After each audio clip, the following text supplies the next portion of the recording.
All kind of people should get together with small kind of people should get together and talk to each other.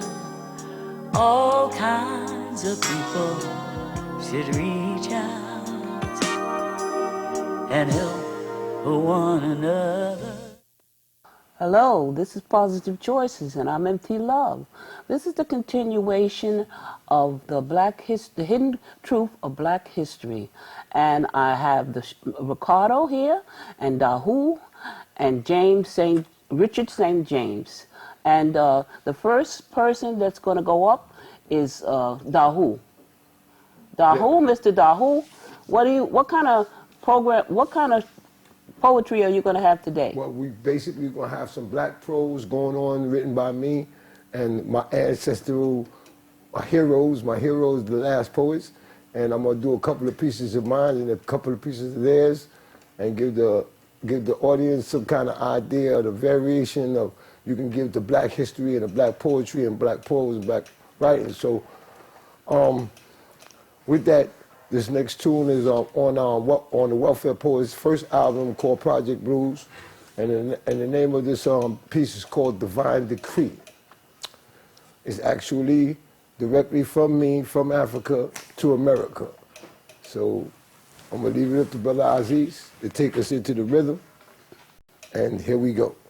Before I start with this dynamic poem, I'd like to thank MT Love for giving us the opportunity. Yes. And I'd like to remind our listening audience that education is powerful, but we must know where you came from in order to go forward. So I would like for you to study or review or even actually research the last poets, circa 1970 to 1980, and currently Dahu and the Welfare Poets. So please enjoy this poem.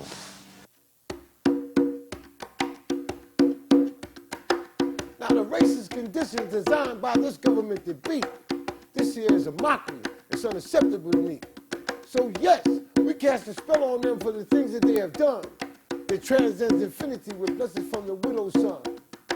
You know, Africa never did a thing to you. She blessed you, nurtured you, she made you anew. She gave you civility and showed you what to do. So from her ancestral tunes, I like to cast a spell on you. That all racist governments will cease to exist, and then nature itself gonna put an end to this shit. I won't lift a finger, I won't move an inch, just like King Solomon didn't move when he entombed Ham Abiff. When the bones of black slaves rise from their graves to rebel and rage because of the shit that you made. From the dawn of your history and even today, we have fought to eradicate your evil ass hate. The sun bleeds blood when it rises here in the West. We gonna see if George Bush and them capacities here test. There's no restitution, or that you made a mistake. You can save that shit, David, because your sorries came too late. Your evil empires would come through into the sea. All this was approved by a divine decree. It comes from my ancestors, so you can't blame it on me. This spell was approved by a divine decree. From Puerto Rico to Galilee, this spell was approved by a divine decree. From the northern lights to the Antarctic seas, this spell was approved by divine decree. You can ask the Sodom Mumia, you'll see. It's all been approved by divine decree. Fidel and Malcolm say history will absolve me. It's all been approved by divine decree. We'll free the land, or it will be free. And this too was approved by divine decree. All approved by divine decree. This spell was approved by divine decree.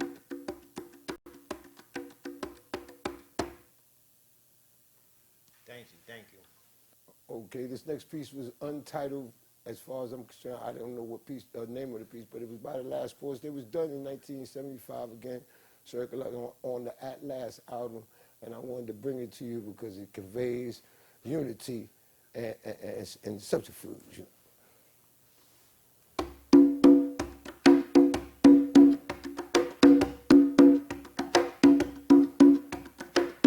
bird, old brown, old train. Come blow your horns.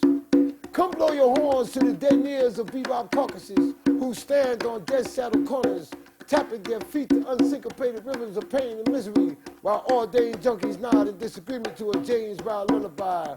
Ain't it funky now? Oh, ain't it funky now? Oh. And through all the blood-paving cries and amplified screams, I still feel to hear the whisper of it's nation time.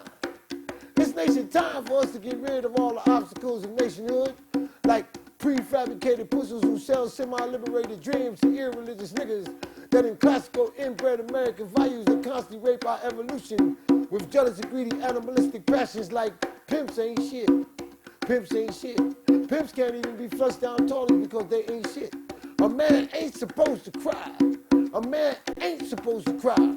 A man ain't supposed to cry from love from those who have turned it into a streaking phantom that robs laughter of its joy to the world. Joy to the world. Joy to the rotting bones in the deep blue sea. A revolution? What revolution? Has anyone seen a revolution? Has anyone seen a revolution? And I've climbed the scales of rejection only to look into the eyes of despair. The eyes of despair that show third generations of addicts ODing from overdoses of methadone in these armed United States of America, little lamb. This fleece was white as Tricky Dick might win in 72. But everywhere he goes, brothers chicks is sure to follow. America is trying to save. America is trying to save. America is trying to save, and I hear Mother Africa screaming down to the stolen and bloody ages, be a man, my son. Be a man, my son. But her cries go out in vain, the schizophrenic black men who stand knee-deep in their forefathers' castrated blood, mentally masturbating, playing men in the role of spirits, and intellectualizing on the Oedipus theory. But still our children are dying. Yes, our children are still dying. They're not dying from the administrative madness of this caucus, man, but dying from a love we keep within ourselves, causing us to hate our own beings. Dying from lies of a utopian black nation that only lives on the Slavic mouths of romantically enslaved beings who reside in this trick house of iniquity. Oh, damn, what can this madness be? Oh, damn, what can this madness be? Oh, damn, what can this madness be? Sweet Willie just gonna have to pay, because America is trying to save. America is trying to save. America is trying to save. America trying to save its own ass niggas, so you had better save yours. This next piece was done by me. It's called Subjects to Change, and I just had this running through my mind for, seems like forever, so here we go.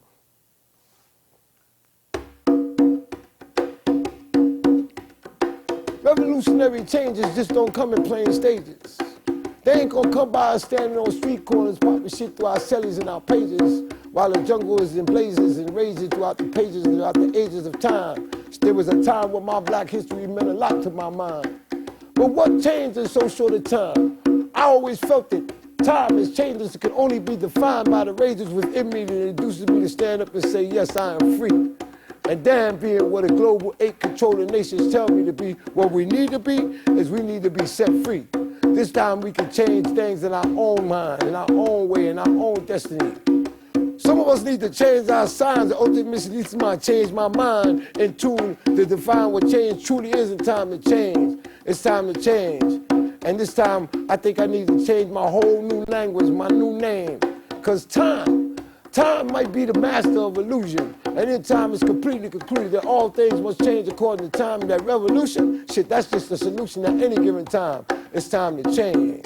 As we change, we go into rage. And this time I think we need to turn over a whole new goddamn page. Because in less than an hour, I can change the seat of power and bring things back to its rightful domains. And then it was, will be, and we will ever rise. And as if by y'all still acting surprised at the rapidity of how things really can change. You know, time changes everything, and I ain't seen nothing that can change time.